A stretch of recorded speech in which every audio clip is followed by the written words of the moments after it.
Hey there, Sharon Horne-Ellstrom here. Welcome to day 14 of our Let's Grow annual challenge. Today we're going to look at another framework for growth or potential framework for growth, and today's is the Wheel of Life.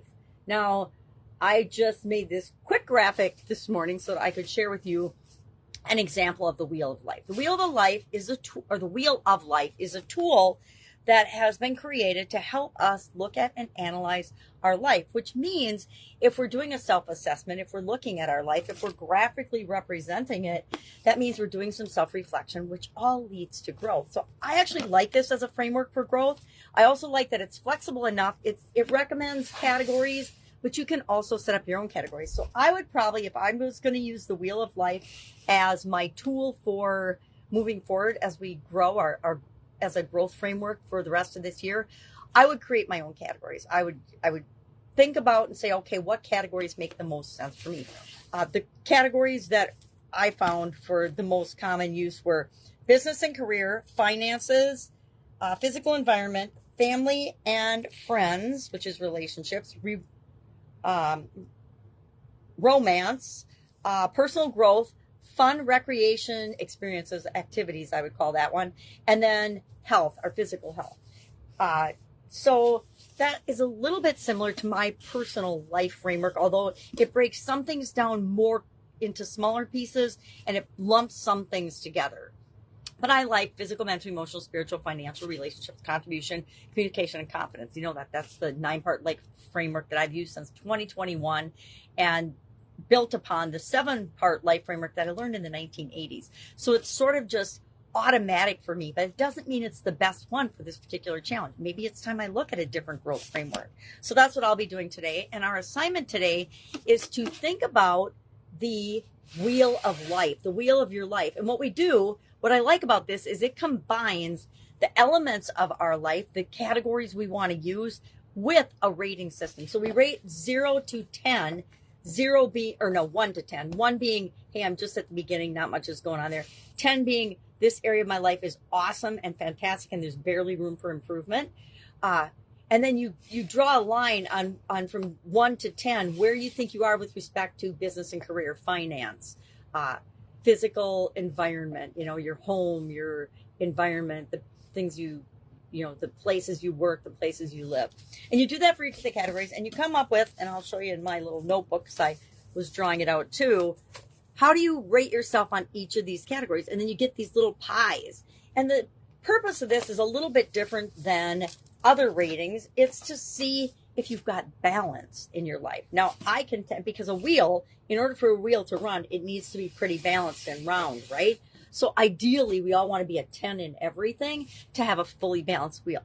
I personally think that that's a big ask of ourselves at any given time in our life. I mean, maybe right at the end of our life, after we've had decades to work on each of these areas and aspects of our life, we can see balance around our entire wheel, which makes it a good goal, right? To balance out your wheel over time, because after you get one area to a 9 or a 10, then you can focus on the next area that you want to improve the most. So that's kind of the purpose of this. So let's just do this. Let's do, like, if I were to quickly guess using these criteria, which I'm going to tell you right now, I'm going to create my own categories when I do this, because that works better for me. We have to take these tools that we learn about and frameworks, and we have to make them our own. So if at the end of this month, we pick a framework that you need to tweak and change as we go about the challenge month after month after month and apply it to different areas and aspects of our life, absolutely positively do that and ingrain the perfect process and growth framework for you into this challenge. That's what I'm going to do, and that's what I invite you to do as well. But let's look at this and say, okay, on a scale of 1 to 10, where would I put my health? I'm going to put it about average. On a business and career, I'm going to put a little above average. Finances are not where I want them to be, so I'm going to put them a little below average. Physical environment is not where I want it to be, so I'm going to put that a little below average.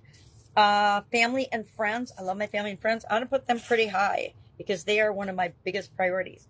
Romance, I'm going to put that at about a 2 because I don't spend any time or energy on that personally.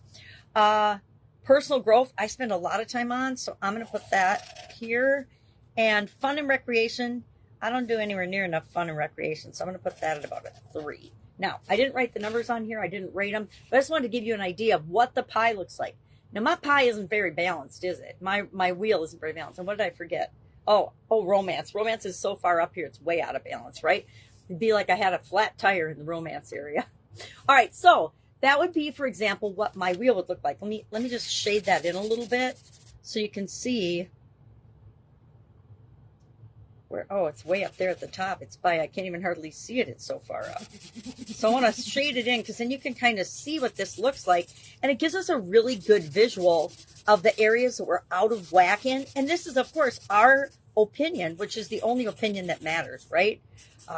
It doesn't matter what anyone else thinks of our life. It only matters what we think of our life. So if we look at I'm going to make this a little bigger just so we can see where it is. You can see that my wheel is definitely not round right now, which means I have a lot of room to grow with this particular challenge in this year, which is part of why I am excited about this year's challenge. So our assignment today is to create your wheel of life.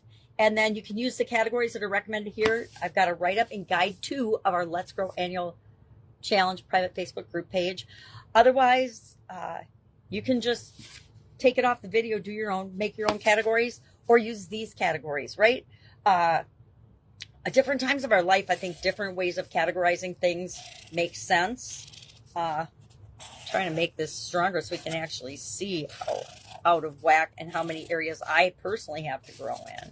There we go. I'm not sure orange was the best color, but you get the idea that it gives us a snapshot picture of where we think we are right now.